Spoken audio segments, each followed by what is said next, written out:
Today we are going to talk about some very bold topics. તો sir please તમે મને કહો કે રિવર્જિનિટી સર્જરી શું છે, એ ગર્લ્સ માટે, લેડીઝ માટે છે, અને મેરેજ સિઝન પહેલાં બહુ તમને ડિમાન્ડ હોય છે, તો put a little light on that કે એ શું છે.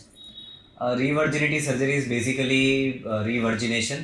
ઘણી બધી ફિમેલ્સ અમારી પાસે નાના સેન્ટર્સમાંથી ઇવન પીપલ આર કમિંગ કે કોઈક કારણસર એમને રિવર્જિનિટી ઇઝ બેઝિકલી હાઇમેન, જે it's a outer layer of female reproductive system. એ જ્યારે બી કોઈ બી ઘણી બધી વખત એક્સરસાઇઝથી, સાયકલિંગથી, હોર્સ રાઇડિંગથી અથવા સ્પોર્ટ્સ એક્ટિવિટીથી બી એ તૂટેલું હોઈ શકે.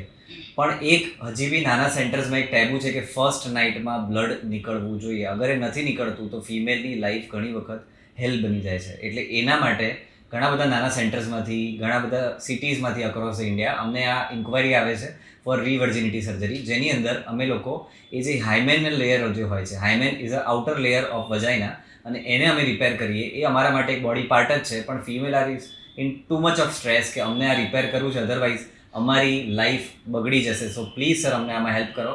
તો આના માટે across the India, UP, Bihar, નાના નાના સેન્ટર, સૌરાષ્ટ્રથી, ઘણી બધી જગ્યાએથી અક્રોસ ધ ગુજરાત આવા નાના નાના સેન્ટર્સમાંથી ઇન્ક્વાયરી આવે છે કે જેની અંદર દે વોન્ટ ટુ બીકમ રિવર્જિન, જેના કારણે એમના હસબન્ડને ખબર ન પડે. ઓફકોર્સ અમે આને કોઈ અલગ રીતે નથી જોતા, બિકોઝ જેમ ફેસ બોડી પાર્ટ છે, જેમ ચેસ્ટ બોડી પાર્ટ છે, જેમ ટમી બોડી પાર્ટ છે, એમ અમારા માટે આ પણ એક બોડી પાર્ટ જ છે.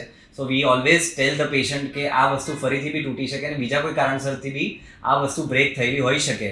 સો you can explain it to your husband. પણ આ જે મેન્ટલ ટેબુ જે છે એ as a doctor, as a plastic surgeon અમે લોકો દૂર કરી શકીએ એમ નથી. સો revirginity surgery is basically repair of hymenal layer. એને રિવર્જિનિટી સર્જરી કહેવાય અને ફક્ત 10 મિનિટની પ્રોસિજર.